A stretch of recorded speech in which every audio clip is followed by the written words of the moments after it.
All right. Okay, I like. Welcome to the portal where Thank we you. combine vision and creative art and yeah, just discussing. So today I have Rebecca Weston with me from the Camino Calls. And yeah, let's start out with if you just want to give our listeners a little overview of what you do and what's currently like alive in your work and yeah, and what your vision is. I have a business called the Camino Calls, and I help people plan their walks on the Camino de Santiago. And for those that don't know, it's a network of pilgrimage trails across Europe that's over 1,200 years old and has come into a resurgence in recent years. And people walk these trails for many reasons, but a lot of people in transition at some point in their life, looking for insight, inspiration, a change, anything like that. I help people plan that walk because it's not a common thing for most people to set out to do a 9 to 12 to 15-mile walk every day for at least 7 days, but you can go a month, you can go even further. And then I do on occasion do some small group trips on the Camino de Santiago myself. And then the vision I have is just getting more people on the Camino de Santiago. It's an incredible experience to witness and be part of, and I think it's accessible to a whole lot of people for a variety of reasons. And so yeah, that's what I'm here to do. Yeah. So the Camino de Santiago, so it's not just one trail, it's kind of like a network you said. Um, how long is it like Yeah. overall? Like what could be the longest time you could spend doing So this? that's a very good question, Maria, because a lot of people think the Camino de Santiago is one trail that starts in a specific point and ends at a specific point. But in fact, in the Middle Ages, when this thing started, people would walk out their door in France, in Germany, in wherever to head to Santiago de Compostela, which is in northwest Spain. And so most of them were ending at the same point, but starting all over the European subcontinent. And also, people would sail down from Ireland, from England. They'd sail over from the Scandinavian countries. So people were arriving to Santiago de Compostela from a variety of places and still do today. When we talk about the Camino de Santiago today, most people have seen a movie about it. There are a few out there. The Way with Martin Sheen is a popular one. Six Ways to Santiago is a documentary about it. And those folks were doing the Camino Frances, which still to this day is the most popular Camino route. You can start it at any point, but a lot of pilgrims will start it just over the French-Spanish border in France and walk over the Pyrenees their first day or two, which is no easy feat, and it's one of the hardest days of that entire route. Is that those first couple days, and that if they start there, it takes about 33, 35, 37 days to walk to Santiago de Compostela. But you can still, when you get to Santiago, you get an official certificate that says that you've done this if you want to get that certificate. And in order to get that certificate, you need to have walked a minimum of 100 kilometers, which is about 62 miles. And you can now do that on a variety of routes. You can walk the last 100 kilometers into Santiago. You can walk 100 kilometers somewhere else along a route and then walk maybe the last 18 or 20 kilometers into Santiago. So there's a lot of different ways to do it. But I would say still to this day, but hands down, the most popular is doing the last 100 kilometers. And there's 4 different routes you can do that on. And I would say most popular for a lot of the Europeans, Americans, Australians, folks from New Zealand, Canada. A lot of them are going over and doing longer Caminos. It takes a lot more to get over there, and they want to spend a bit more time over there. And a lot of those folks are either retired or between jobs or post college or things like that. So they have a block of time to go and do a longer route. Yeah. You know, I've known about the Camino. because I'm from Germany, and I don't know, it's just I think it's more known in Europe than it is elsewhere. Mm. But I've always associated it too with, specifically with Christianity. So maybe that's something you can address too, because, if Sure. there's people out there and they're hearing this and they're like, well, I'm not a Christian, so Hmm. why should I be doing this? And so yeah, the foundations of the Camino de Santiago are definitely in Christianity. So it was started back when they found the supposed remains of the Apostle Saint James, who was one of the 12 apostles of Jesus, and supposedly found his remains around about the year 800 something. And from that point forward, people have started walking to this site of his remains. They eventually built a smaller temple, then they built a cathedral, and then a whole city got built around it. So yes, absolutely foundations in Christianity. However, today, people of all faiths or no faith at all walks of life, from a variety of countries, from a variety of ages, walk the Camino de Santiago. So you do not have to be religious, you do not have to be Christian, you do not even have to claim any spiritual anything. And it's one of the things that I love about the Camino de Santiago is that it truly does welcome most everyone. You don't have to meet certain criteria in order to show up and start walking towards Santiago de Compostela. Now, there are still people that do it for religious reasons, absolutely. And you can, of course, do that as well. But one of the things that I love about it is that you meet people doing it for all sorts of reasons, some for religious or spiritual reasons, but some for other reasons just in their soul. They feel called to do it. Some people just get hooked and keep going back. I've been over there at least a dozen times walking Camino routes. So yeah, it's not limited to the religious. And thank you for asking that question, because it's one of the things why I started my business is because people would say to me, "Oh, the Camino sounds really cool, but I'm not Catholic. I'm not religious. I'm not Christian." And I would say, "You don't have to be." And people would say, "Oh, I'd love to do that, but I'm not interested in carrying a backpack for all those days." And you don't have to do that either. For a lot of these routes, there's transport services. And some people think the Camino is only staying in hostels, which you can totally do it that way. And I've done it that way. But you can also stay in other private accommodations or fancier accommodations. So it's a lot of things. It can be, I don't want to say anything you make it to be, but it's a lot more than just one route for religious folks. Hmm. Yeah. Yeah, I have a couple of questions. Well, let me see which one I want to start with. So, maybe digging a little bit deeper into the well, we already covered that it's not religious, but then the thing is, or it doesn't have to be, right? Mhm. Why why this route versus just going on a hike across wherever, like there's hiking Mhm. trails everywhere. You could just do a similar time or distance somewhere else. What's the thing? Like Yeah. why are we, what really does make it so special? Yeah, and you're right. There's hiking routes all over the world of various levels, challenges, things like that. But one of the things that sets the Camino de Santiago apart, first of all, are the number of people that do it and that they are from so many countries around the world. Unfortunately, for visa reasons, I don't meet as many people from the African countries. It's harder for them to get visas to come and do the Camino, but some of them can. But I meet people from, China, South Korea.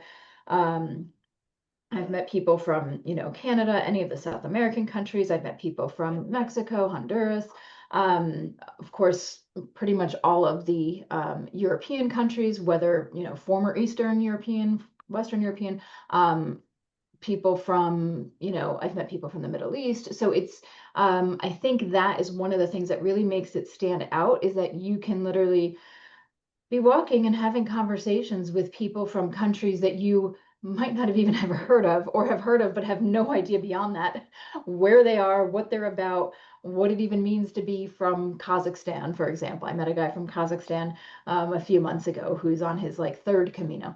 And so that is one of the big things that people like about it. You do not have to do a route that has a ton of people on it. There's a lot of different routes. Some of them are not as popular, not as well populated.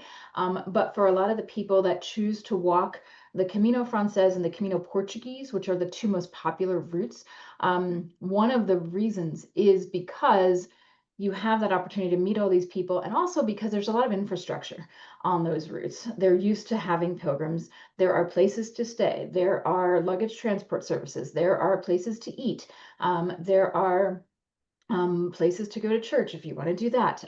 There are on the Camino Frances more and more, there are places where if you're a vegetarian or if you're gluten-free or if you're whatever, so, it's much harder to accommodate those diets in Spain in general. So I wouldn't say that if that's a thing, you're definitely going to be able to do it. But the Camino has become more and more popular that places are kind of opening up and accommodating to the folks that are showing up there to do it. And so you kind of build this walking community, really. You end up potentially walking about the same pace as some people. You might run into people, over and over. Maybe you don't start out together in the morning, but then you end up stopping at a coffee shop and there they are. You may, I've had people that I, met on my first day and then I didn't see until I got to Santiago de Compostela, or I never saw again. So there's that people coming into and out of your life because of the number of people that are on this route. For example, there's a route called the Appalachian Trail here in the eastern United States, but that route doesn't have necessarily the variety of people on it. It doesn't necessarily go through a lot of towns. They call it the Green Tunnel because you're pretty much, in trees most of the time, whereas the Camino de Santiago goes through a lot of small villages, little towns, bigger cities. You're walking, it wasn't created to be a hiking trail. It was created to get you to Santiago de Compostela whatever way possible.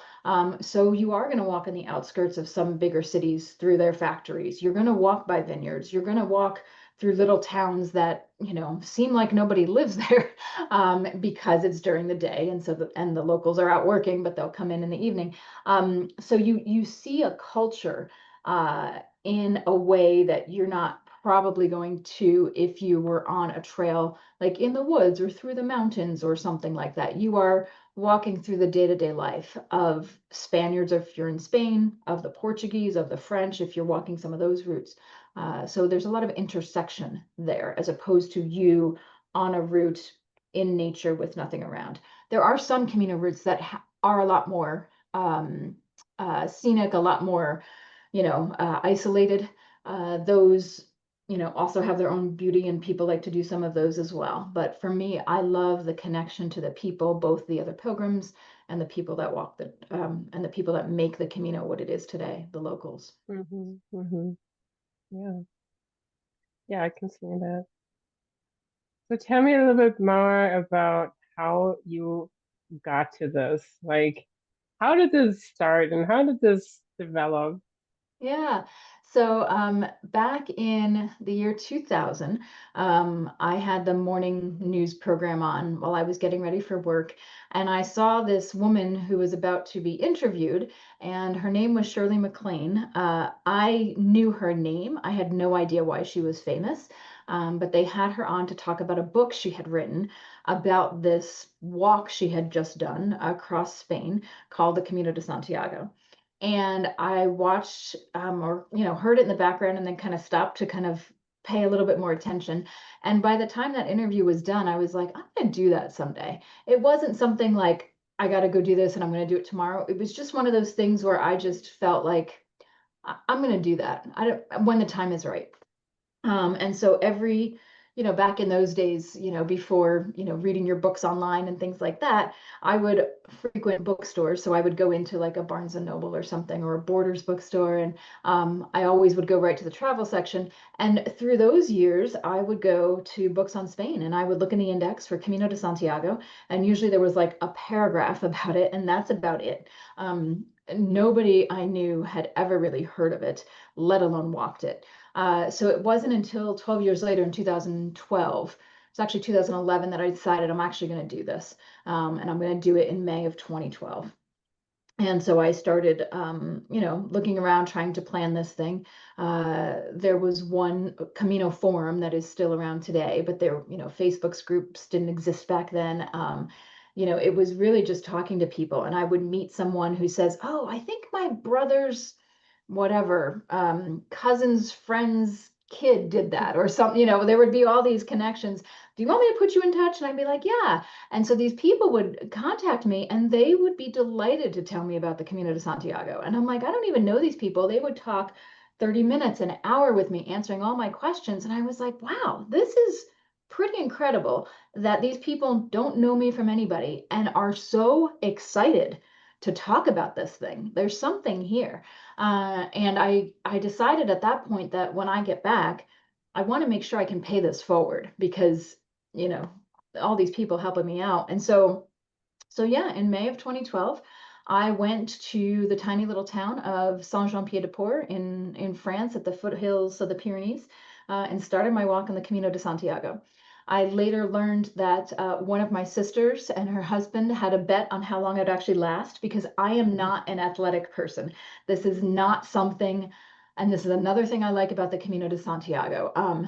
Do you need to be, super physically fit? Well, I mean, you are going to be walking for a while. So yes, training is good. And I did some training, but I wasn't a gym rat. I didn't like running or going to the gym. In fact, none of my training involved walking in a building. All of my training I did walking outside, walking with friends, etc. Mhm. And it was an incredible experience, and it was not easy. And I always tell people, as much as those of us that love the Camino love sharing about it, love telling you all the wonderful things, I try every single conversation to put in at some point that, as wonderful as it is not an easy thing to do. Is it climbing Mount Everest? No, but there are challenges for everyone, whether you force them upon yourself or whether they just show up. And I say force upon yourself because some people have this idea that the Camino is something you do carrying your backpack, staying in hostels and rooms with 20 other people, which is fine. It's actually how I did a couple of my Caminos. But I tell people these days the Camino is going to give you challenges regardless. You don't need to add more on yourself. So if you're not a person to carry a backpack, take advantage and can afford to have someone transport it for you, go ahead and do that. I have a woman who did a trip with me recently, and she said, yeah, you don't have to make yourself a martyr. It's going to be challenging enough. And so I had my challenges, but I still loved it. And I found that as I was on the trail, I was saying to myself, I was already planning the next one. Like, when I come back and do this again, I'm going to do X, Y, and Z. And shortly thereafter, I moved to Asheville, North Carolina, and met a group of people who had all done the Camino individually and kind of found each other, and would meet every single Tuesday morning to chat Camino and share Wow. stories. And if people want to do the Camino, they would say, come Tuesday morning, we'll help you plan, da da da. And that was a wonderful way to kind of reflect on the experience. And what I found was that most of those folks were retired and had done multiple Caminos, and kept saying to me, when are you going to go back? And I'm like, I have to work. Like, I can't just up and go take, 35 days and go walk across Spain anytime. This took a bit of planning. Um, but here I am, 14 years later or so, and I have walked over a dozen Camino routes, which I never would have imagined at that Wow. point if you had told me then. But I got hooked like so many. Circumstances presented themselves, and I took advantage. And it's just something that I keep going back to, and I've given talks on it, and I've, brought other people on it, and there's just something about it that I want other people to be able to experience. Hmm.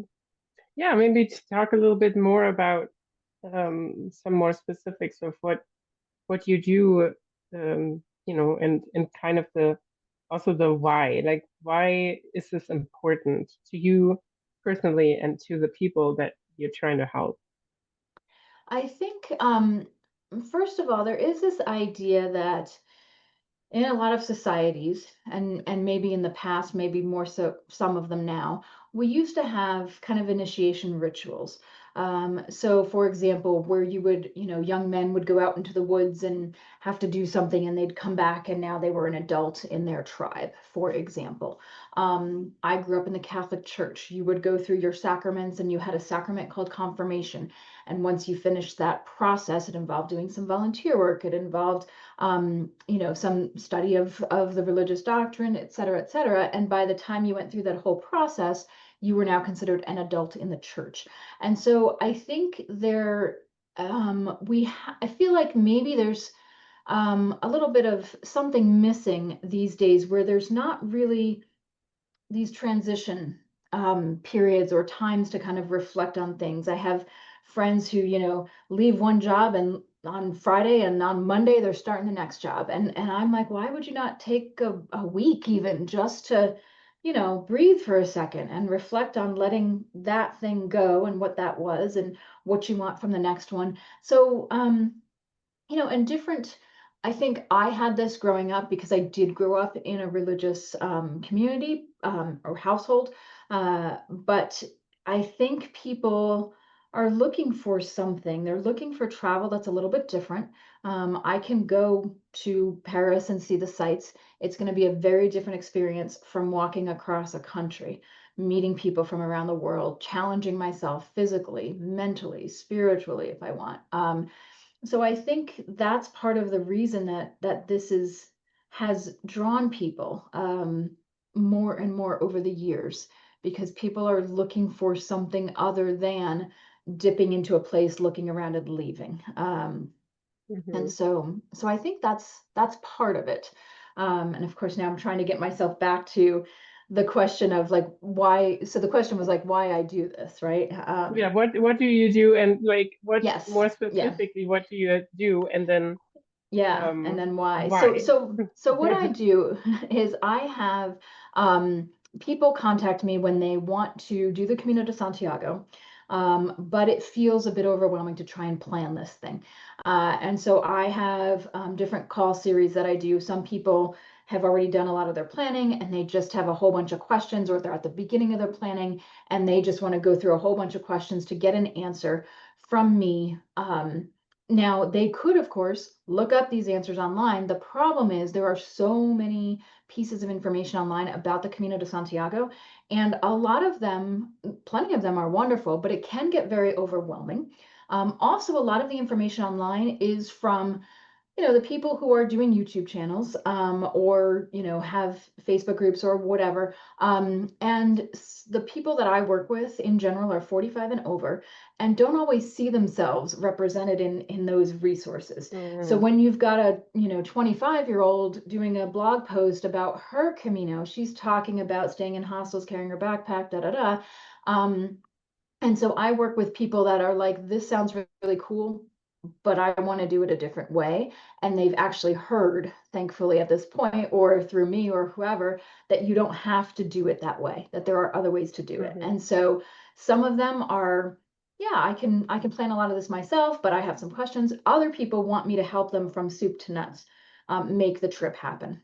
So they may know what route they want to do, they may not. And so I start by helping them figure out the route they want to do.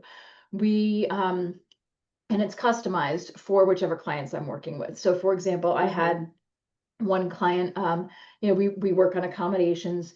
One client specifically said, I literally want you to sit with me here and help me book all these accommodations.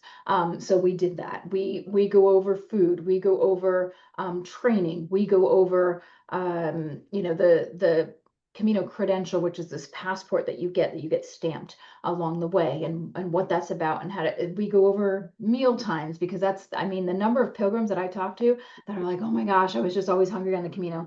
And it's because they don't know when the Spanish actually eat. Like, pilgrims will come, because I used to live in Spain and I would see them roaming around my town at like 5 o'clock, 6 o'clock p.m. looking for food. We don't eat at that time in Hmm. Spain. So educating people on things like that, of when the meal times are, when you can get the meals. All kinds of things about, we go over healthcare, we go over travel insurance.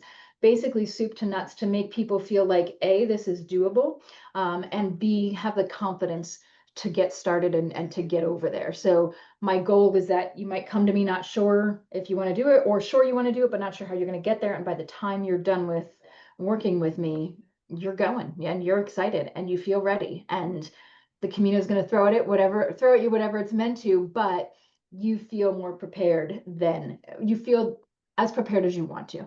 Now, some people literally just throw some stuff in a backpack and head over and walk the Camino de Santiago, which is great. But the people that I specifically work with are not looking to do something that unplanned.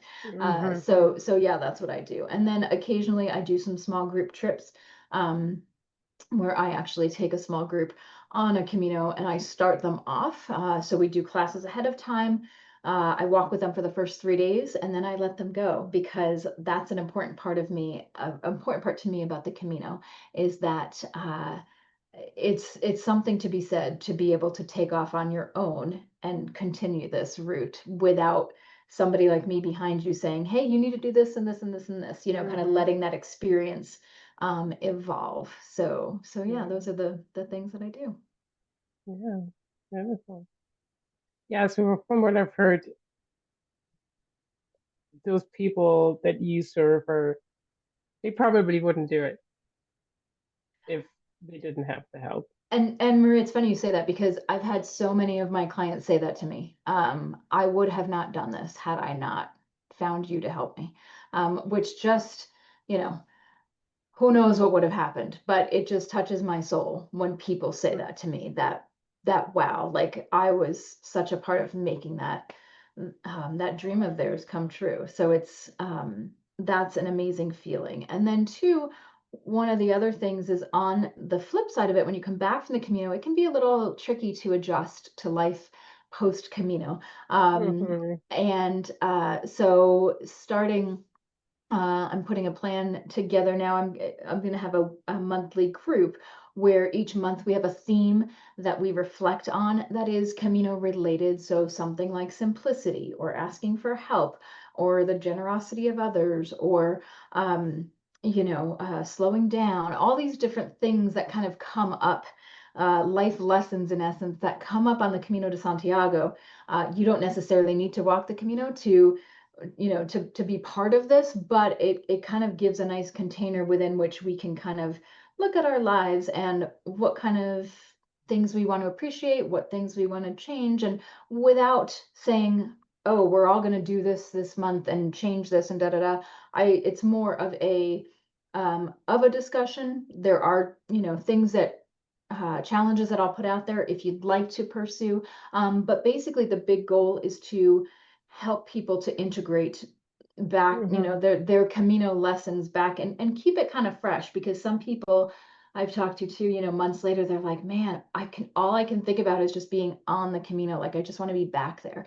And then we get into like, what is it that makes you want to be back there? What are the feelings? What are the emotions that, either you're missing or, wanting more of, and how can we bring that into your day-to-day life? Because, some people do live on the Camino, but not all of us can. So Yeah. Yeah, no. So yeah, I love that. Like this integration back and bringing the Camino into your life. yes. I love it. Yeah. Yeah. Yeah, that's really beautiful.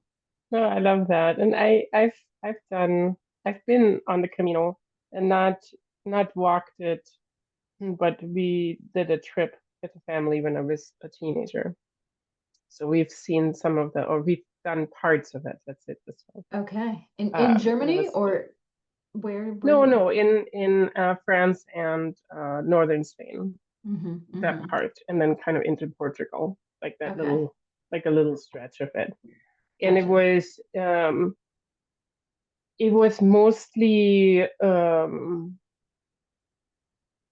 we were with a car and camping equipment. So, because we did a longer trip and that was part of it. So we only did like day trips on the Camino, Mm-hmm. and then really moved on further. That was a whole long trip where we went all the way down to Morocco and back Oh my through gosh. Spain, all the way back up to Germany. So like it was like a Uh, 4 week trip. But yeah, part of that was kind of like some of that little stretch of it. and so you probably Yeah. saw it when it wasn't nearly as popular as it's become in recent years, because I think we're Oh probably no, about the it same wasn't. age, so it No, it wasn't, wasn't. yeah, yeah. Yeah, that was in the 90s. So yeah, Yeah, and yeah, it was just yeah, starting its resurgence then. So, and it's yeah, grown since. yeah, yeah. And one of the big um, like why I know most of it of through this trip, but then also there's this comedian in a German comedian who wrote a book about his Camino, hmm Habe Kerkeling. And we I have the think they even made a English. movie about it, but I'm not sure. Yeah, and they have the English translation, and for those watching who want, it's in English, it's called I'm Off Then, and it's by a German comedian who did the Camino, and they say that that's why, that's when it started becoming more popular among the Germans. Yeah, And it's funny because there's a, you see that in other cultures as well. Like when the movie The Way came out in the US, we started to see a lot more Americans. There's a lot of South Koreans on the Camino de Santiago. And they actually have like some sort of show that it takes place in a hostel on the Camino de Santiago, with all these Korean actors and everything, and that's something along so those cool. lines. So different countries have, there's been movies made. There's one, thinking a French one that I can't, something about La Mecque, I can't remember. But yeah, so different cultures, it's kind of had a resurgence that someone has often brought about. So like that German Yeah, author. yeah, that's pretty cool. Yeah, and then it was also a funny book. So like obviously he's a comedian, so he is very much of the lightness and the struggles that you mentioned that the Camino throws at you, and him essentially making jokes about it in the book. So yeah, Yeah. very funny. I can see that. And there are plenty of people who, write from the Camino while they're on it, and rewrite our stories, and you can see that kind of stuff out there. There's somebody here on Substack, Sean Dietrich, Sean of the South, and so he was on the Camino not too long ago, and wrote nearly every day from the Camino, which was awesome. And so yeah, there's a lot of us that, I love writing down my Camino stories, the people you meet along the way, and the serendipity that, I mean, people, they call it Camino magic. I've heard trail magic on other trails. Just these things that happen that you're like, how on earth was this even possible? And all the ducks that had to be in a row in order to make that. It's just an incredible community of people. And some pretty amazing things happen. That's awesome. Yeah, I love that. Yeah, it's really cool. I love that you do that. Yeah. Well, do we want to go a little bit into what I do? Sure, I would love to. I would love to. Yeah, I didn't know at what point we we switch over. So yeah, Yeah, let's go yeah. ahead. So, So, yeah, I'm about the halfway point. So, what I mhm, would like to do, is lead like a little meditation, like a visualization meditation, and then afterwards you can kind of share what you experienced, mhm. and I'll paint some of that, or I'll do a little sketch to Okay, depict, wonderful, bring it into wonderful. form. Okay, all right. Yeah, because that's what I do is kind Yeah. of bringing the more subconscious layers of someone's vision or path into art. Mhm, Thank mhm. And I've seen some of your work, and it's wonderful. So I'm thrilled to be part of this. you. Mhm. All right, you ready? All I'm ready. right, let's close our eyes. And we're going to start out just grounding and relaxing a little bit into the moment and into your body. So I want you to just feel your feet on the ground, support from the earth, Just feel yourself sitting, maybe feel your clothing, kind of this being in the body, in this space.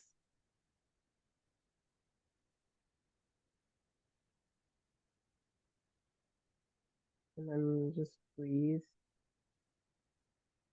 You don't have to breathe any certain way, just whatever your body wants you to do. We all know how to breathe, so go do that all the time. So let's just breathe. And while you're breathing, on the inhale, just kind of feel in your body if you feel any tension. And on the exhale, see if you can relax it. Bring some softness to these spots. Off from the shoulders. Maybe your sit bones are a little tight. Just breathe it out and relax into your body, into the space that you're here right now. There's nothing to worry about that happened, nothing to think about in the future, nothing to do right now other than just being here, breathing.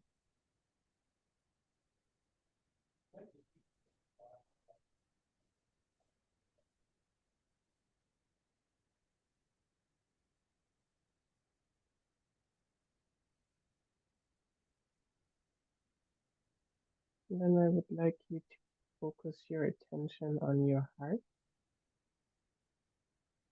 And just breathe into your heart. Just imagine the energy of the universe and the earth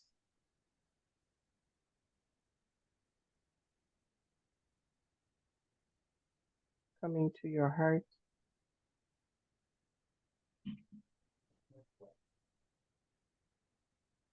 The heart where all of the connection, the love, the passion for the things you love to do and that are important to you. All of that, the heart energy. You want to breathe into it, breathe life and energy into it.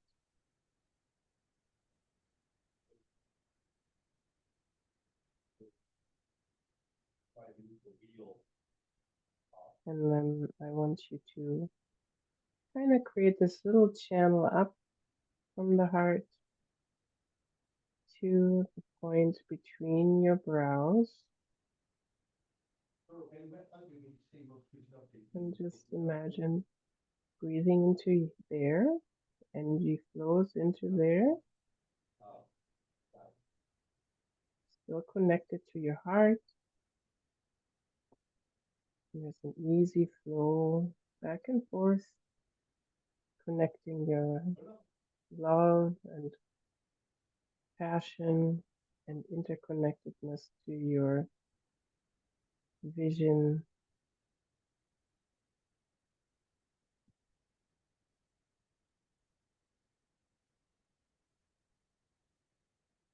The beautiful, steady flow energy.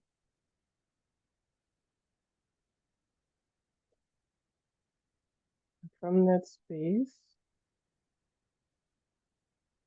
imagine slowly in front of you, in your inside, a portal or archway forming.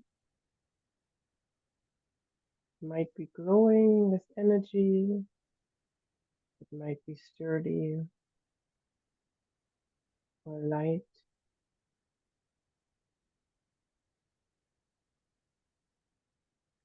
This is a door or portal to your inner vision space. The space where your vision for what you want to be who you want to be, how you want your life to be, how you want to live your life, and who you serve, and all of that lives in there in its own way. And when you're ready, I want you to step through the portal into that space. And that space is your own vision space. We want to explore it with your senses. So let's first go to hearing.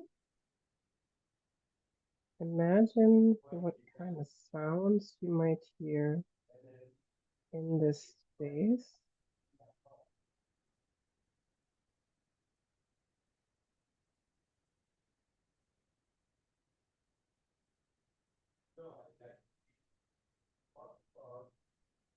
And then let's shift to smells. Any specific smells that might be in the space of your vision path of the person you are becoming.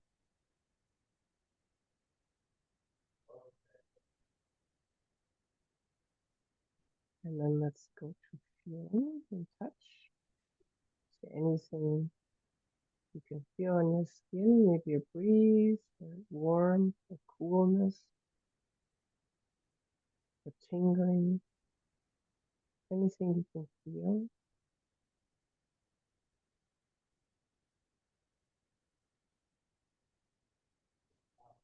And lastly, let's move to sight. Now this space, because it's an inner subconscious space, has more of a metaphorical, symbolic, visual. So what you might see might not be something that is realistic. Just kind of see what you can see. Imagine what's there close by, what's in the background, far away. Is there anyone with you? Any life, any structures, any specific symbols or elements that stick out to you? And how do they make you feel? Are you attracted to them? Do they feel mysterious? Do they feel like something that is farther away or closer?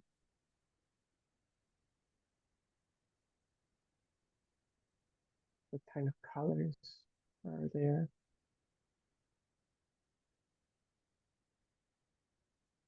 Just take that in.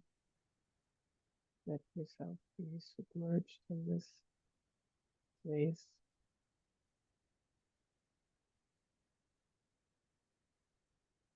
And then let's see if we can pick up any words, any language. And sometimes messages are not words in this space, but they might be. So if this space, your inner vision space, had words or a message, what would it tell you? What would it say to you?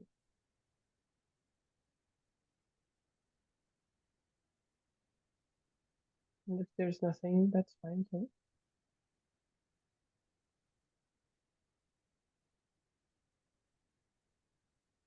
Let's just be in that space for a little bit. Prepare yourself to leave soon, but just a little bit more, taking everything in, feeling, hearing, smelling, seeing. space.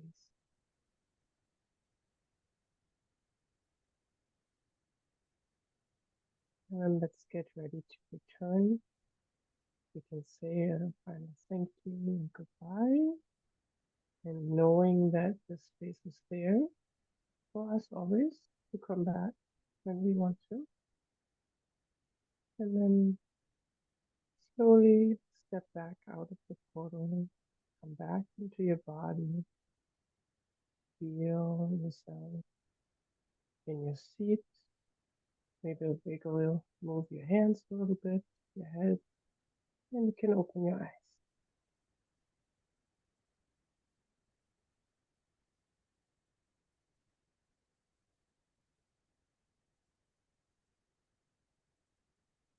How are you?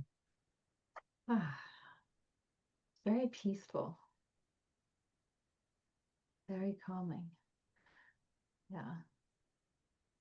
Do you want me to tell you what I saw? Yeah, tell me a little bit about the experience.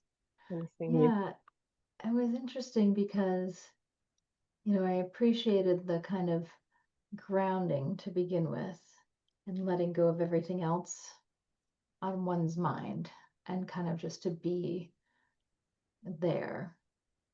And then that, the opening of the heart, connecting it to the space, and that space connection, just I felt like something, I don't know, kind of coming out from there. Um, and envisioned kind of, wasn't sure how I got into the portal exactly, but I I was in it though. And it was very natural surroundings. Lots of, like a nice woods kind of thing, birds chirping and um, you know, creek maybe way in the background. Um, a little bit of a clearing. Um, but dappled sunlight kind of thing. Um, and a warm, comfortable space. It was, not, it was a welcoming wood kind of thing. Um, almost like a fairy tale kind of thing, but knowing that that was just an image that I had of it. Um, but yeah, and when you talked about, things that you would hear, it was the bird song. It was, the water way back in the distance, but very lightly, not like a big um, river or anything, but just kind of a rambling something. Um, and if you kept listening, you could hear critters, probably crawling through whatever, but not anything that was scary, just the sounds of nature. Um, and it was very verdant, very green. Um, Uh, and it was interesting because beyond it, I could see um, two things. One was kind of this yellow, I don't even know how to describe it, something going upwards, like towards the sky kind of thing, but a closer, more immediate, like it was just beyond the woods and I could go there if I wanted to. I didn't, but it was just like it was going up somehow. Um, and it was definitely yellowish orange, just kind of a, not even a path, but just more like an opening or something. It's very hard to describe. But and then the other thing that I saw besides that was just kind of countryside beyond. Also a yellow, but more of a kind of like a more, not desert exactly, but a drier kind of, drier than the space that I was in, but also still welcoming. Um, Bright, um, some elevation, but like undulating, not anything dramatic. And it was just welcoming, and it felt comfortable to either stay where I was, or I also felt like I could go out and explore. And when you talked about the words, explore is one that certainly came up. And then also this idea, like, keep going. Um, in the sense, not like immediate right now, you have to keep marching forward, but in that sense of both enjoying where you are, exploring that, and then gently kind of exploring beyond and see what more there is out there, Hmm. type thing. Yeah. Mhm.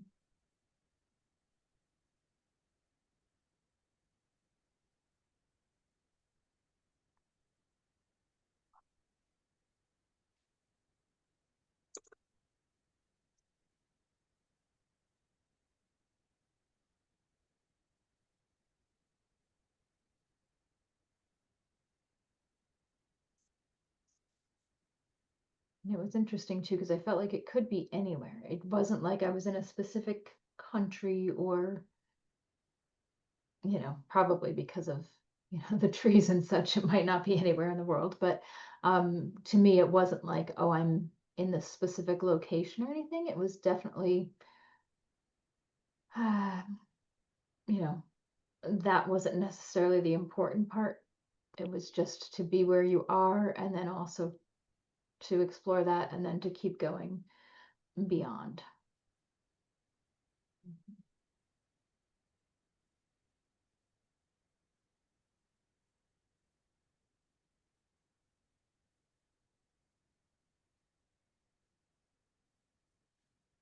I'm just drawing a little path here.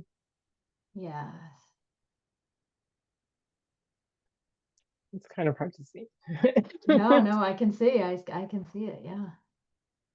Yep. Ended up not having much space for your desert in the background, but it's But that's there. okay, because it was in the background. It was just off there as an option, but not like, the more immediate was the woodland kind of thing, and just the option Hmm. to be there or go on, and either one was both of them were totally fine. It wasn't like you need to get out of here and move forward, and it wasn't like you need to stay here and explore. It was kind of whichever. There's no Hmm. right or wrong for this, and both can coexist. Hmm. Yeah, I like that. So what do you make of that? What um do what do the woods kind of mean to you? What do you think? well, I think it's, woods have always been a um I grew up with woods in our backyard. I've grown up in, New York State, and maple syruping, and woods, trees not always filled with leaves, but I've learned I much prefer them when they have leaves on them, as opposed to when it's winter and all those leaves are down, everything's just brown. It's not necessarily my favorite, but I like that.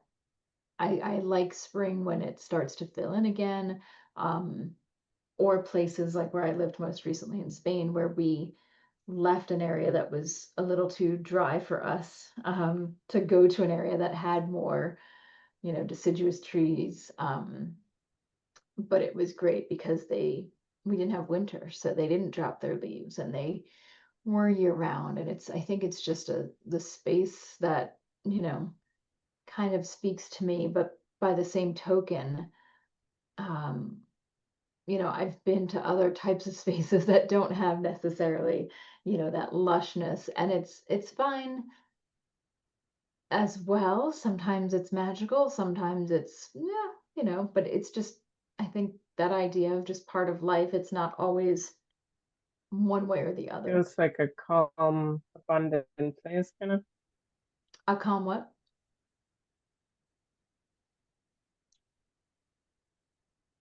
Yeah, calm. Yeah, it's very, all of it is peaceful. Um, there was no pressure to do one thing or the other, and it was just calming that, I didn't feel like I was thinking ahead or thinking back, or just it was just literally being there in the present. Oh,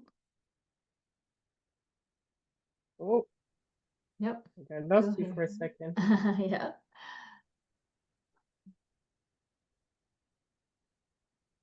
Yeah, wow. Pretty cool. I think we're still streaming. Yes. Yes, Okay. no, I'm still here. Everything. I can still see that image, which is awesome. Awesome. Yeah. Hmm. Yeah. Let's Yeah. talk about this thing in the back. I don't know. I don't know how to draw this. Uh, It kind of looks more like a column of light, but I don't know y- what yeah, it is. something, and that's kind of the piece that doesn't have any visual of something I've seen before, like on Earth kind of thing. It's just, Mhm. I don't know if that represents some other dimension, some spiritual angle, some just a new possibility. I don't know if it literally is going up or if it's just an opening for something. Mhm. Possibility is what keeps coming to mind, or just an option. It's just there. It's not Mhm. something that says I have to go through it. It's just, here's another. Um, yeah. Just gonna write possibility. Yeah. Sure. And Rather none than of them, different nothing things. feels required. Everything is like, you could go here and you could do this. And it's interesting because a lot of times in my life, I think of like, I have all these options, which can be overwhelming. So it's kind of cool to see options here more as just options, with no Like a judgment, good or choice. bad. Do I choose this? Do I do that? It's just kind of like, yeah, just keep going, following, exploring, and see where you end up. Hmm. Yeah, it feels kind of. I mean, you said it feels very calming and it feels um spacious and not. There's no urgency, right? Mm-mm. Right, right. Yeah. So maybe I can write that too somewhere without without urgency. Mhm. Yeah, and I Nice. think that's so important because I feel like it's always, not always, but I think, having recently come back to the US from a life in Spain, and, looking at pace of life and how that changes, and um, yeah, just kind of Hmm. remembering like, I don't have to be in this urgency thing that seems to permeate a lot Hmm. of things here. That making room for exploring and possibility and pausing and just, Hmm. um, yeah, Yeah, and that really feels like that's something that is really a lesson of the Camino as well, right? That's something you also try and help people integrate this feeling of. absolutely. All of this comes, so many times on there's a phrase in Spanish, sin prisa, sin pausa, without hurry, but without pause. So it's, to Mm, me, it's like plugging away. You just, you go.